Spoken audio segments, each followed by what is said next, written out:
Hello मित्रांनो, तुमचं माझ्या चॅनलवर हार्दिक स्वागत आहे. भगवान बुद्ध आणि त्यांचा धम्म या ग्रंथाचा आज आपण 14वा भाग पाहणार आहोत. या भागामध्ये बुद्ध ज्यावेळेस कपिलवस्तूला आले त्यावेळेस शाक्याने त्यांचं जोरदार स्वागत केलेलं आहे. बऱ्याच शाक्याने असं ठरवलं की आपल्या कुटुंबातील एकाला तरी बुद्धाच्या संघामध्ये प्रवेश दिला जाईल. यानंतर बुद्धाचे जे वडील आहेत राजा शुद्धोधन यांनी पुन्हा भगवान बुद्धाला गृहस्थ आश्रमी आणण्यासाठी प्रयत्न सुरू केले आहेत. त्यासाठी त्यांनी त्यांचा मंत्री आणि उपाध्याय यांना असे सांगितले की तुम्ही बुद्धांना समजावून सांगा. ते समजावण्यास गेले असताना बुद्धाने त्यांना सरळ सरळ नकार दिला आणि आपला मनोनिग्रह ढळू दिलेला नाही आणि ते राजगृहाकडे निघाले. त्यांनी धम्मदीक्षेच्या मोहिमेस पुन्हा एकदा सुरुवात केलेली आहे. त्यामध्ये त्यांनी काही ब्राह्मणाला धम्मदीक्षा दिली. त्यानंतर उत्तरावती येथील 500 ब्राह्मणांना त्यांनी धम्मदीक्षा दिलेली आहे. या सर्व बाबी आपण ह्या भागामध्ये पाहणार आहोत. मला आशा आहे की तुम्ही हा भाग पूर्ण पाहाल. धन्यवाद. 3. शाक्यांनी केलेले स्वागत. जेव्हा भगवान बुद्ध आपल्या शाक्य जनपदास परतले तेव्हा आपल्या देशबांधवात 2 तट पडले असल्याचे त्यांना आढळून आले. एक त्यांच्या बाजूने होता व दुसरा त्यांच्या विरुद्ध होता. त्यामुळे त्यांच्या परिवर्जेपूर्वी शाक्य व कोलीय यांच्यातील युद्धाच्या प्रश्नाबाबत जो वाद माजला होता आणि ज्यात त्यांनी फार महत्त्वाची भूमिका केली होती, त्यावेळी शाक्य संघात झालेल्या मतभेदाची त्यांना आठवण झाली. त्यावेळेस जे त्यांचे विरोधक होते त्यांनी यावेळी सुद्धा त्यांना साधारण अभिवादन करण्याचे किंवा त्यांचा मोठेपणा मान्य करण्याचे नाकारले. जे त्यांना अनुकूल होते त्यांनी त्यांच्या अनुयायी वर्गात सामील होण्यासाठी प्रत्येक कुटुंबातून एक मुलगा अर्पण त्यांचे अगोदरच ठरविले होते. त्या सर्वांनी आता भगवंताच्या संघात प्रवेश करण्याचे व ते राजघराला परतताना त्यांच्यासोबत जाण्याचे ठरविले. ज्या कुटुंबांनी एक मुलगा संघाला अर्पण करण्याचे ठरविले होते त्यात शुक्लोदनाचे कुटुंबही होते. शुक्लोदनाला 2 मुलगे होते. एकाचे नाव अनिरुद्ध, जो फारच सुकुमार होता व अगदी लाडात वाढलेला होता. दुसऱ्याचे नाव महानाम. महानाम अनिरुद्धाकडे जाऊन म्हणाला, तू तरी ग्रहत्याग कर किंवा मी करतो. आणि अनिरुद्धाने उत्तर दिले, माझी प्रकृती नाजूक आहे. कौटुंबिक जीवन सोडून ग्रहहीन अवस्थेत राहणे मला अशक्य आहे, म्हणून तूच तसे कर. परंतु प्रिय अनिरुद्धा, कौटुंबिक जीवनात कोणकोणत्या गोष्टी कराव्या लागतात ते तर ऐक. पहिल्या प्रथम तुला शेत नांगरावे लागेल. ते झाल्यावर पेरणी करावी लागेल. ते झाल्यावर शेताला पाणी द्यावे लागेल. नंतर शेतातील पाण्याचा निचरा करावा लागेल. नंतर लावणी करावी लागेल. लावणीनंतर कापणी करावी लागेल. कापणी झाल्यावर ते पीक बाहेर न्यावे लागेल व त्याच्या जुड्या बांधाव्या लागतील. एवढे झाल्यावर बैलाद्वारे त्याची मळणी करावी लागेल. ते झाल्यावर मग पेंढा वेगळा कराव्या लागतील. ते झाल्यावर नंतर त्यातील तसू काढून टाकावे लागेल. ते झाल्यावर मग धान्य पाकडावे लागेल. नंतर ते पीक कोठारात साठवून ठेवावे लागेल. आणि हे सर्व झाल्यावर त्याच्या पुढल्या वर्षी पुन्हा या सगळ्याची पुनरावृत्ती करावी लागेल. आणि हे वर्षानुवर्ष असेच चालू राहील. हे काम कधीच संपत नाही. माणसाच्या कामाला कधीच अंत नसतो. अहो, आमचे काम कधी संपेल? माणसाच्या श्रमाचा शेवट केव्हा होईल? आपल्या पंचेंद्रियांच्या सुखोपभोगांना न मुक्ता आपल्याला विश्रांती कधी मिळेल? प्रिय अनिरुद्धा, काम हे कधीच संपत नाही. माणसाच्या कामांना व त्याच्या श्रमांना कधीच अंत नसतो. मग कौटुंबिक कर्तव्य करण्याचा विचार तूच कर. मीच ग्रहत्याग करतो, अनिरुद्ध म्हणाला. आणि शाक्य अनिरुद्ध आपल्या आईकडे जाऊन म्हणाला, आई, मी ग्रहत्याग करून परिवर्जित होण्याची माझी इच्छा आहे. त्यासाठी मला परवानगी दे. शाक्य अनिरुद्धाने याप्रमाणे म्हटल्यावर त्याची आई त्याला म्हणाली, लाडक्या अनिरुद्धा, तुम्ही दोघेही माझे लाडके पुत्र आहात आणि तुमच्या दोघात कोणताही दोष मला दिसत नाही. मला ठाऊक आहे की केवळ मृत्यूमुळे एक दिवस तुमची व माझी ताटातूट होऊ शकेल, परंतु मी जिवंत असताना प्रवर्जित होण्यास मी संमती कशी देऊ? पुन्हा एकदा अनिरुद्धाने तीच विनंती केली आणि त्याला तेच उत्तर मिळाले. अनिरुद्धाने आपल्या आईला तिसऱ्यांदा तीच विनंती केली. त्यावेळी शाक्य जनपदावर शाक्य राजा भदीय याची सत्ता होती आणि तो अनिरुद्धाचा मित्र होता. त्यामुळे राजा आपले राज्य सोडून कधीही जाणार नाही असे वाटून ती अनिरुद्धाला म्हणाली, लाडक्या अनिरुद्धा, जर राजा शाक्य भदीय याने ग्रहत्याग केला तर तूही त्याच्याबरोबर प्रवर्जित होऊ शकतोस. नंतर अनिरुद्ध भदियाकडे गेला आणि त्याला म्हणाला, प्रिय मित्रा, माझ्या ग्रहत्यागात व प्रवर्जा घेण्यात तुझ्यामुळे अडथळा येत आहे. मग प्रिय मित्रा, माझ्यामुळे जर अडथळा आला असेल तर मी तो अडथळा दूर करतो. मी तुझ्याबरोबरच आहे. तुझ्या इच्छेप्रमाणे तू ग्रहत्याग कर.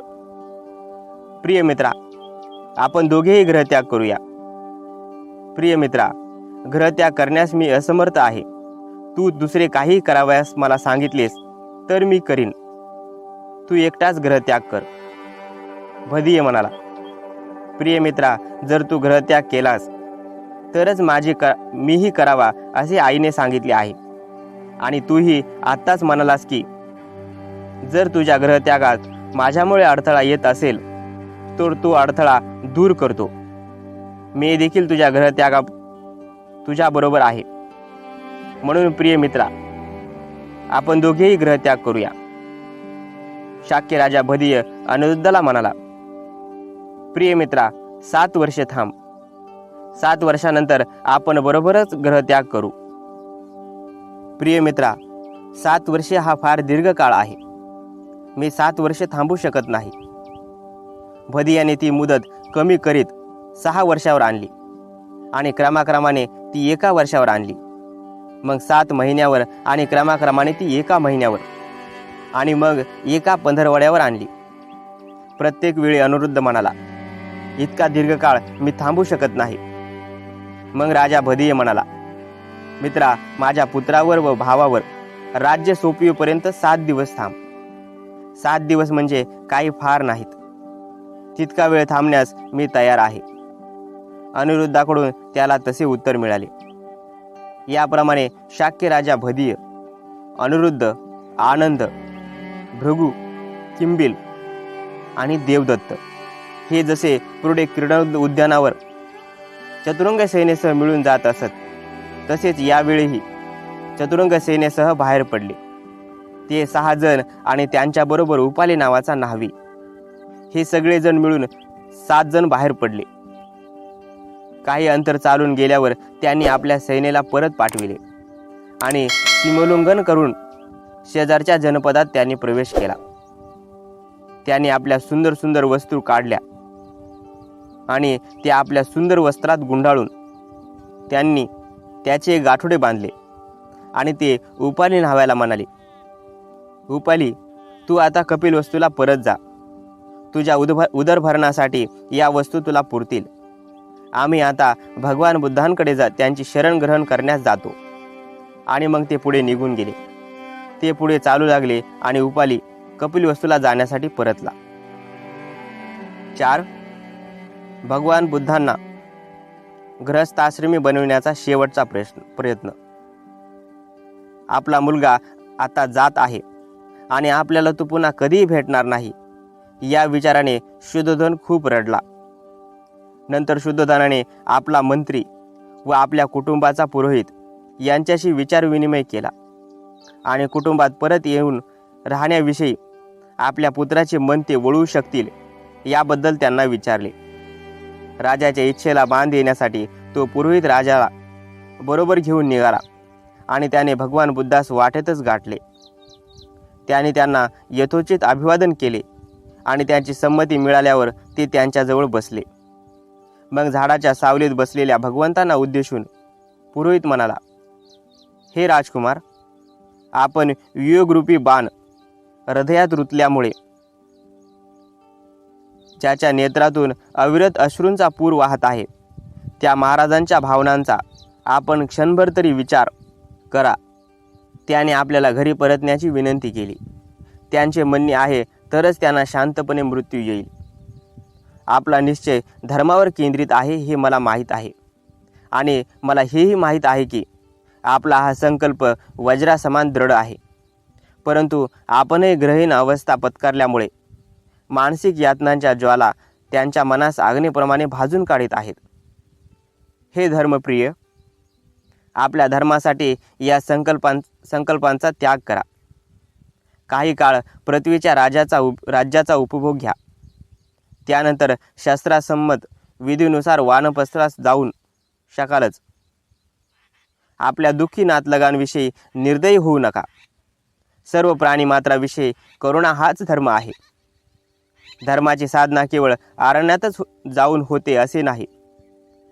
नगरात राहून देखील साधू पुरुषांना मोक्ष साधना करता येते. ज्ञान आणि आचरण ही खरी साधने होत. श्रमनिवेश आणि वनवास ही केवळ भित्र्या माणसाची लक्षणे होत. दुःखांच्या सागरात शाक्यांचा राजा बुडून गेला आहे. त्याच्या मनाच्या वेदना तीव्र लहरीप्रमाणे उठत आहेत. म्हणून समुद्रात बुडणाऱ्या गायीप्रमाणे असहाय आणि अनाथ झालेल्या राजाचा आपण उद्धार करावा. आणि ती राणी प्रजापती गौतमी, जिने आपणाला लहानाचे मोठे केले आणि जिने अगस्त्य लोकात अजून प्रवेश केला नाही, अशा त्या राणीचा देखील तिची आपण थोडी देखील चिंता करणार नाहीत काय? ती वासरूजवळ नसलेल्या गायीप्रमाणे हंबरत असते. नराचा वियोग झालेल्या हंसीप्रमाणे किंवा सहचराने अरण्यात टाकून दिलेल्या हत्तीनीप्रमाणे पती जिवंत असतानाही विधवेप्रमाणे दुःखी कष्टी असणाऱ्या आपल्या पत्नीला आपण आपल्या दर्शनाने निश्चित संतुष्ट केलेच पाहिजे. पुरोहिताचे तोंडचे शब्द ऐकल्यावर गुणीजनांचे गुण लक्षात घेणाऱ्या भगवंताने क्षणभर विचार केला आणि नंतर शांतपणाने पुढील प्रमाणे उत्तर दिले. 5. भगवान बुद्धांचे उत्तर. महाराजांच्या मनातील पित्याचा वात्सल्य भाव, विशेषतः त्यांनी माझ्यावर केलेली माया मी चांगल्या प्रमाणे जाणतो. तरी देखील दुःखाने आणि दुरिताने जगाला ग्रासले आहे. याचा प्रत्यय आल्यामुळे माझ्या नातलगांना सोडून जाणे मला भाग पडत आहे. प्रियजनांचा वियोग अनिवार्य नसता तर आपल्या आवडत्या नातलगांच्या सोबत राहण्याची इच्छा कोण नाही करणार. परंतु एकदा वियोग झाला तरीही तो पुन्हा होणारच आहे. म्हणून माझे पिता प्रेमळ असूनही मी त्यांना सोडून जात आहे. परंतु महाराजांच्या दुःखाला मी कारण आहे असे जे आपल्याला वाटते ते मला मान्य नाही. कारण झालेल्या या स्वप्नवधी भेटीमुळे त्यांना वियोगाचे दुःख होत आहे. यासाठी याबाबत आपले मत निश्चित झाले पाहिजे. वियोगाची विविध स्वरूपे पाहिल्यावर तुम्हाला हे समजले पाहिजे की पुत्र किंवा नातलग हे दुःखाचे कारण नाही, तर अज्ञान हेच दुःखाचे कारण आहे. वाटेत एकमेकांना भेटणारे प्रवासी पुढे विलग होताच, त्याचप्रमाणे आज किंवा उद्या केव्हा ना केव्हा वियोग होणारच. तर मग कोणता शहाणा मनुष्य आपल्या प्रियजनांची ताटातूट झाली तर दुःख करीत बसेल? मग तो प्रियजन कितीही प्रिय का न असो. माणूस स्वजनांना दुसऱ्या जगात सोडून तो या जगात येतो आणि त्यांना सोडून येथे आल्यावर तो पुन्हा दुसरीकडे जातो. ही मानव जातीची कहाणी आहे. जे मुक्त आहेत त्यांना याची काय खंत असणार. प्राणी मातेचा गर्भ सोडून जन्माला येतो त्या क्षणापासून मृत्यू त्याचा पाठलाग करीत असतो. तर मग आपल्या स्नेहामुळे माझे अरण्यात जाणे अवेळी होत आहे असे तुम्ही का म्हणता? एखादी ऐहिक वस्तू साध्य करून घेताना वेळ अवेळ असेलही काळ हा सर्व वस्तूंशी संलग्न असतो. काळ हा जगाला आपल्या विविध परिवर्तनात नेत असतो. परंतु जीवन हेच अस्थिर असल्यामुळे धर्माचे आचरण करण्यासाठी कुठलाही काळ अनुकूलच असतो. महाराजांनी आपले राज्य मला देण्याची इच्छा दर्शवावी हा पित्याला शोभणारा उदात्त विचार आहे. परंतु माझ्याकरिता ती गोष्ट एखाद्या आजारी माणसाने हावरटपणाने अपत्यकारक अन्न स्वीकारण्या इतकेच अनुचित आहे. जो राज्याधिकार आभासमान आहे, जेथे चिंता आहे, द्वेष आहे, कांती आहे, ते जेथे राजसेवेच्या खातीर इतरावर अन्याय उद्भवतो, तो प्रज्ञावंताने स्वीकारणे कसे उचित ठरेल? सोनेरी प्रासाद मला अग्नीने पेटल्यासारखा वाटतो, मिष्टान्न भोजन विष कालवल्यासारखे वाटते, आणि कमल फुलांनी आच्छादलेले शय्या जणू पाण्यातील मगरीने ग्रासल्यासारखी वाटते. 6. मंत्र्याचे प्रत्युत्तर. भगवान बुद्धांच्या सद्गुणांना व ज्ञानाला अनुपर असे निरीच्छ, तर्कशुद्ध व तृष्णा विमुक्त प्रवचन ऐकल्यानंतर मंत्र्याने उत्तर दिले, आपला हा निश्चय अतिउत्तम आहे आणि कोणत्याही प्रकारे तो अयोग्य नसला तरी यावेळी कालानुसार तो योग्य नाही. आपल्या पित्याला त्याच्या वृद्धपकाळी दुःखात लोटून त्याला अशा प्रकारे सोडून जाणे हे आपले कर्तव्य होऊ शकत नाही. आपले मन फार सूक्ष्मदर्शी निश्चित आहे. निदान ते धर्म, संपत्ती आणि काम याच्या दृष्टीने तर सूक्ष्म नाहीच, कारण कोणी अदृश्य अशा उद्दिष्टासाठी आपले दृश्य अशा उद्दिष्टाचा त्याग करीत आहात. दुसरे असे की काही जण पुनर्जन्म आहे असे मानतात. बाकीचे लोक पुनर्जन्म नाही असे आत्मविश्वासपूर्वक सांगतात. ज्या अर्थी या प्रश्नांबाबत एवढी शंका आहे, त्या अर्थी हाती आलेल्या भोगांचा उपभोग घेणे हेच योग्य होय. जर एखादा परलोक अस्तित्वात असेल तर त्यातही आपण त्याचा उपभोग घेऊ, पण जर मरणोत्तर जीवन अस्तित्वात नसेल तर सर्व जगाला निश्चितपणे विनाशामुक्त मिळाली पाहिजे, मुक्ती मिळाली पाहिजे. काही लोक पुनर्जन्मास मानतात, परंतु ते मुक्तीची शक्यता मानित नाहीत. त्यांचे म्हणणे असे की अग्नी ज्याप्रमाणे स्वभावतच उष्ण असतो आणि पाणी प्रवाही असते, त्याप्रमाणे जगाचा स्वभाव देखील संसरणशील असतो असे ते मानतात. काही लोक म्हणतात की सर्व वस्तू स्वाभाविक गुणधर्मातून उत्पन्न होतात, त्या चांगल्या असोत की वाईट असोत, सत असोत किंवा असत असोत, आणि ज्या अर्थी हे सर्वजण स्वाभाविकपणेच उत्पन्न झाले त्या अर्थी आपले सर्व श्रम व्यर्थच होत. ज्या अर्थी इंद्रियांची क्रिया निश्चित असते आणि बाह्य वस्तूंचीही अनुकूलता किंवा प्रतिकूलता देखील निश्चित झालेली असते, त्या अर्थी वृद्धपकाल आणि दुःख यांच्याशी ज्या गोष्टी निगडीत झालेल्या आहेत त्यांना पृथक कसे करता येईल? त्या सर्व गोष्टी स्वाभाविकच नाहीत काय? पाण्यामुळे अग्नी विझतो आणि अग्नी पाण्याची वाफ करतो. ही निरनिराळी तत्वे एकजीव होतात तेव्हा ती या जगाची निर्मिती करतात. गर्भाशयामध्येच हात, पाय, पोट, पाठ आणि डोके याची रचना होते. हे स्वाभाविकरित्याच होते असे प्राज्ञजन सांगतात. काट्याचा अंकुजितारपणा कोण उत्पन्न करतो? किंवा पशुपक्ष्यांचे निरनिराळे स्वभाव कोण बनवतो? हे सर्व स्वभावतच उत्पन्न होते. त्यात इच्छेनुसार कोणतीही क्रिया घडत नाही.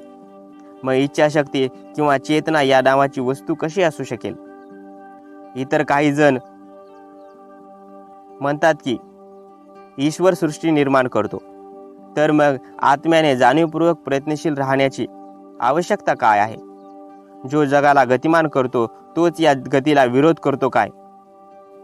काही लोक म्हणतात की जन्मास येणे आणि नाश पावणे या दोहोंची कारणे आत्मा आहे, परंतु ते असे म्हणतात की जन्मास येणे हे विनाशायास होते, पण मोक्ष प्राप्ती मात्र प्रयासानेच लाभते. मनुष्य संतती निर्माण करून पूर्वजांचे ऋण फेडतो, तसेच विद्यार्जनाचे ऋषींचे आणि विद्यार्जनाने ऋषीचे आणि यज्ञ करून देवाचे ऋण फेडतो. या 3 ऋणातून जो मुक्त होतो त्यालाच खरी मुक्ती मिळते. यास्तव सुज्ञांच्या मते जो या नियमक्रमानुसार प्रयत्न करतो त्यालाच मोक्ष प्राप्ती होते, परंतु जे या नियमक्रमानुसार प्रयत्न करीत नाही त्यांचे श्रम व्यर्थ जातात. म्हणून तरुण पुरुषा, तुम्हाला जर मुक्तीची इच्छा असेल तर या शास्त्राच्या नियमाचा अवलंब करा. याप्रमाणे तुम्हाला मुक्तीही मिळेल आणि महाराजांच्या दुःखाचाही अंत होईल. आणि अरण्यातून स्वघरी पुनरागमन केल्यामुळे जीवनात निर्माण होणाऱ्या दोषांविषयी जी शंका आहे त्याविषयी सांगायचे म्हणजे तुम्ही तो विचारच तूर्त सोडून द्यावा. प्राचीन काळी देखील काही जण अरण्यातून घरी परतले होते, जसे अंबरीश, द्रुमकेश, राम इत्यादी पुष्कळ उदाहरणे आहेत. 7. भगवान बुद्धांचा मनोनिग्रह. राजाचा जणू काय डोळा असलेल्या त्या मंत्र्याचे ते प्रेमळ व राजनिष्ठ उद्गार ऐकल्यावर त्या भगवान बुद्धांनी आपला निश्चय जरासुद्धा न डळमळू देता ठामपणे उत्तर दिले. त्यांचे उत्तर सुसंबद्ध होते. ते कंटाळवाणे किंवा उताळीपणाचे नव्हते. आहे की नाही याचे आकलन कोण्या इतर प्रमाणाद्वारे नव्हे, तर तपस्या आणि साधनेद्वारे मीच सत्याला जाणले आहे. अज्ञेय व वादग्रस्त असा सिद्धांत आणि शेकडो पूर्वग्रहांनी युक्त असा कोणताही युक्तिवाद की ज्याचे डोके खाली पाय वर आहेत, मी मान्य करू शकत नाही. मी अशा कोणत्याही सिद्धांतास स्वीकार करू शकत नाही ज्याकरिता शेकडो गोष्टींना स्वयंप्रमाण मानून चालावे लागते. कोणता सुज्ञ मनुष्य दुसऱ्याच्या श्रद्धेवर विसंबून राहील? मानवजात ही आंधळ्याने दाखविलेल्या मार्गाने जाणाऱ्या आंधळ्याप्रमाणे झालेली आहे. परंतु जरी कोणी सत्य आणि असत्य यांच्याकडे विवेक दृष्टीने पाहत नसेल किंवा चांगल्या व वाईटाविषयी कोणाला संदेह असेल, तरी माणसाने आपले मन चांगल्या गोष्टीवरच केंद्रित करावे. सत्प्रवृत्तीच्या माणसाला काही व्रत श्रमसुद्धा शेवटी कल्याणकारच ठरतात. परंतु ही पवित्र परंपरा अनिश्चित आहे हे पाहिल्यानंतर विश्वसनीय व्यक्तींनी जे सांगितले तेच बरोबर होय हे लक्षात घ्या. आणि निर्दोषता म्हणजे विश्वसनीयता हे लक्षात ठेवा.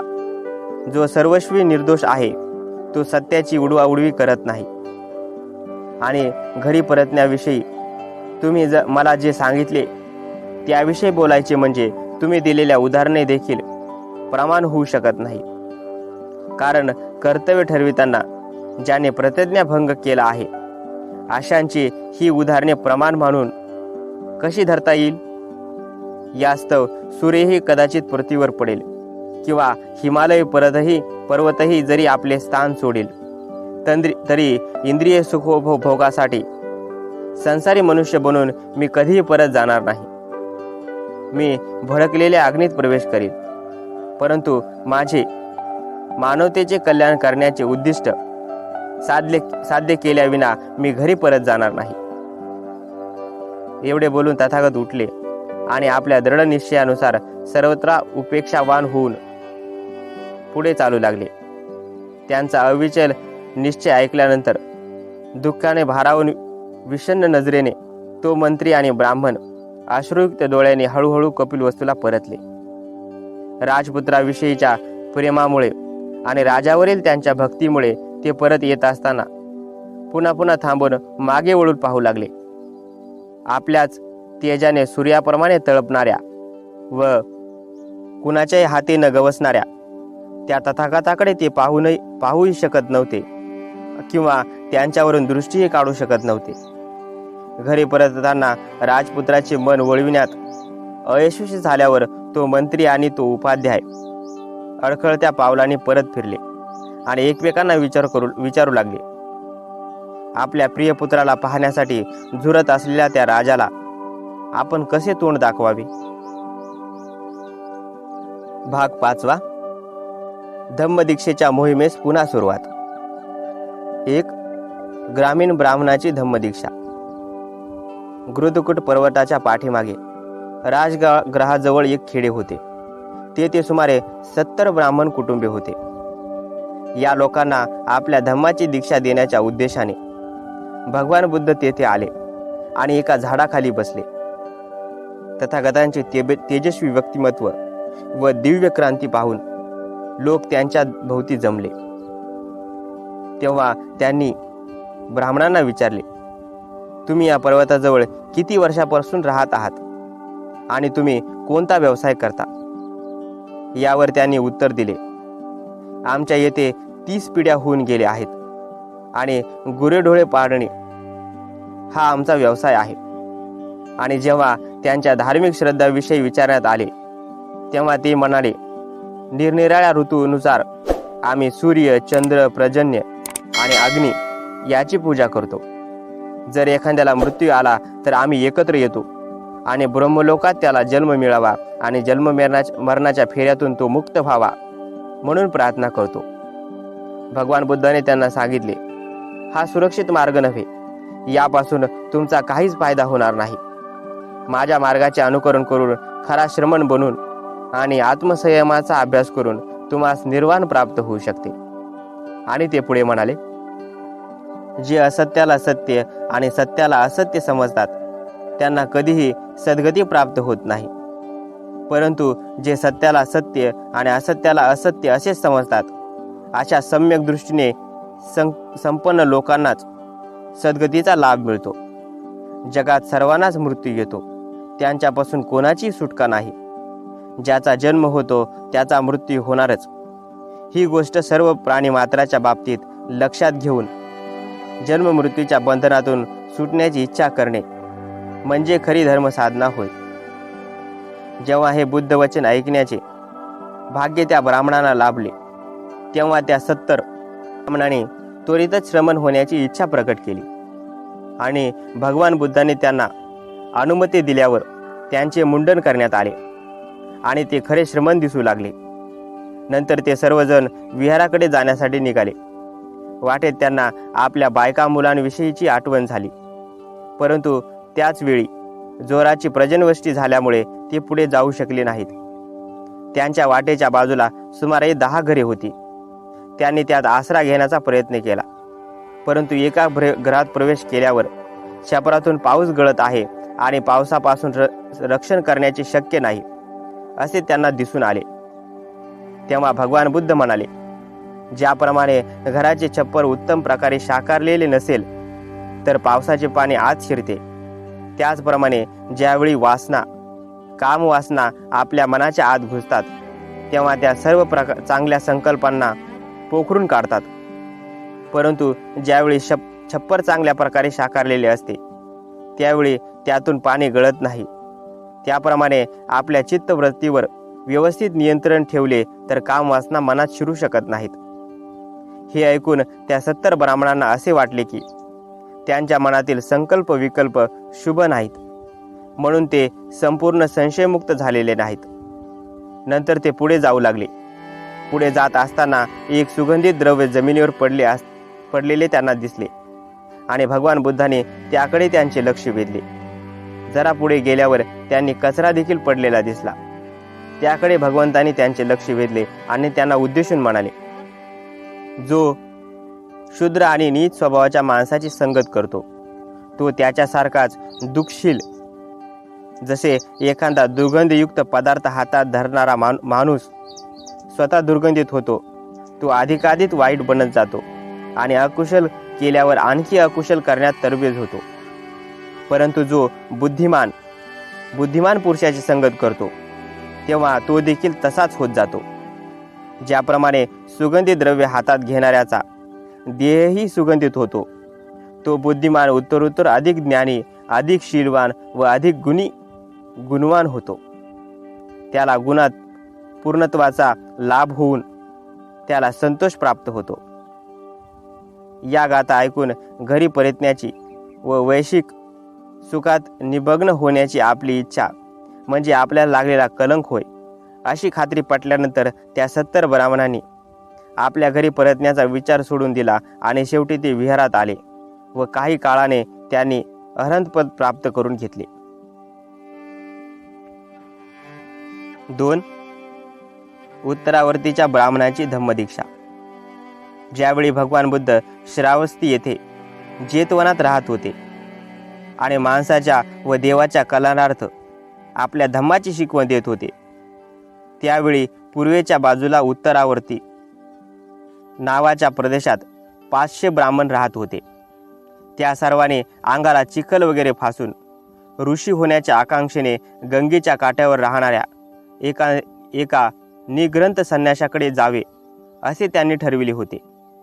जाता जाता वाळवंटात त्यांना खूप तहान लागली. एक झाड दृष्टीस पडताच जवळपास मनुष्य वस्ती असावी या आशेने ते घाईघाईने तिकडे गेले. परंतु जेव्हा ते तेथे पोहोचले तेव्हा त्यांना मनुष्यवस्तीचे एकही चिन्ह आढळले नाही. अशा परिस्थितीत ते मोठमोठ्याने आक्रोश करू लागले. तेव्हा अकस्मात त्या झाडातून त्यांना त्या झाडावर राहणाऱ्या वृक्ष देवतेचा संबंधाचा आवाज ऐकू आला. त्यांच्या आक्रोशाचे कारण त्याने विचारले आणि ते एका कारणावर त्यांना यथेच्छ खाण्यापिण्यास दिले. ते कारण ऐकल्यावर त्यांना यथेच्छ खाण्यापिण्यास दिले. पुढे जाण्यास निघण्याची तयारी केल्यावर ब्राह्मणांनी त्या वृक्ष देवतेस त्याला अशा स्वरूपाचा जन्म का प्राप्त झाला त्याचा पूर्व इतिहास विचारला. त्यावर त्या वृक्ष देवतेने सांगितले, ज्यावेळी अनाथपिंडिक सुदत्ताने भगवान बुद्धाला जेतवन उद्यान अर्पण केले, त्यावेळी तेथे जमलेल्या भिक्षूंच्या सभेत तो गेला असताना तो त्या धम्मावरील प्रवचन रात्रभर ऐकत बसला आणि परत जाताना आपल्या पात्रातून त्या भिक्षूंना पाण्याचे दान दिले. दुसऱ्या दिवशी सकाळी तो घरी परत आल्यावर, तुम्हाला कसला त्रास झाला की तुम्ही रात्रभर घराबाहेर राहिलात असे त्यांच्या पत्नीने त्यांना विचारले. त्यावर तो म्हणाला, मी रागावून घराबाहेर राहिलो नाही, परंतु जेतवनात भगवान बुद्धाचे प्रवचन ऐकण्यासाठी मी गेलो होतो. तेव्हा त्याच्या पत्नीने भगवान बुद्धांना शिव्याशाप देण्यास सुरुवात केली व म्हणाली, हा गौतम म्हणजे लोकांची फसवणूक करणारा एक धर्मवेडा धर्मोपदेशक आहे इत्यादी. तेव्हा तिच्या म्हणण्याला मी विरोध केला. म्हणून मी मेल्यावर संबंध म्हणजे वृक्ष देवता भूत झालो आणि माझ्या भित्रेपणामुळे मला या झाडावर डांबून ठेवण्यात आले आहे. आणि नंतर त्याने पुढील अर्थाचे श्लोक म्हटले. यज्ञ इत्यादी क्रियाकर्मे रात्रंदिवस दुःख देणारी असतात. ते चिंतेचे जनक असतात. चिंतामुक्त होण्यासाठी आणि दुःखाचा क्षय करण्यासाठी मनुष्याने बुद्धाच्या धम्माचा स्वीकार करावा आणि ऋषींनी सांगितलेल्या ऐहिक मार्गाच्या नियमातून आपली सुटका करून घ्यावी. हे शब्द ऐकल्यावर ब्राह्मणांनी श्रावस्तीला ज्या ठिकाणी भगवान बुद्ध होते त्या ठिकाणी जाण्याचे ठरविले. आपल्या भेटीचा उद्देश त्यांनी सांगितल्यावर आणि त्यांची विनंती ऐकल्यावर भगवान बुद्ध त्यांना म्हणाले, मनुष्य जरी केसांच्या जटा वाढवून किंवा नग्न राहून किंवा शरीरावर थोडीशी पाने किंवा वल्के धारण करून आणि अंगाला चिखल फासून किंवा दगडावर झोपून राहून लागला तरी तृष्णेतून मुक्त होण्याच्या दृष्टीने त्याचा काय उपयोग. परंतु जो कलह करीत नाही किंवा हत्या करीत नाही किंवा अग्नीच्या साह्याने कोणाचा नाश करीत नाही, कोणाला पराजित करून जो विजयाची इच्छा करीत नाही, जो सगळ्या जगाविषयी सदिच्छा बाळगतो आणि सगळ्यांशी मैत्री करतो, त्याच्या मनात द्वेष किंवा तिरस्काराची भावना निर्माण होत नाही. पुण्य लाभावे म्हणून भूताखेतांना जो बळी देतो किंवा परलौकिक सुखाची फळाची अपेक्षा करतो, त्याला मिळणारे सुख हे सत्पुरुषाचा आदर करणाऱ्या माणसाच्या सुखाच्या 1/4 बरोबर नसते. जो सदाचारी आहे, जो श्रेष्ठांचा योग्य तो मान राखतो व वयोवृद्धांविषयी नेहमी आदर बाळगतो, त्याला सौंदर्य, सामर्थ्य, आयुष्य आणि शांती या 4 सुखाची प्राप्ती होते. पतीकडून हे सर्व ऐकल्यावर त्याची ती पत्नी शांत झाली. हा व्हिडिओ तुम्हाला कसा वाटला मला कमेंट करून नक्की सांगा. जर आवडला नसेल तर नाही आवडली म्हणून नाही कमेंट करा. काही चुका असतील तर चुका देखील सांगा. आवडला असल्यास लाईक करा, शेअर करा तुमच्या सर्व मित्रांसोबत. आणि या चॅनलवर जर पहिल्यांदा आले असाल तर सबस्क्राईब केल्याशिवाय जाऊ नका. व्हिडिओ पूर्ण पाहिल्याबद्दल तुमचे मनापासून धन्यवाद. तर भेटूयात पुढच्या व्हिडिओत. Thank you so much.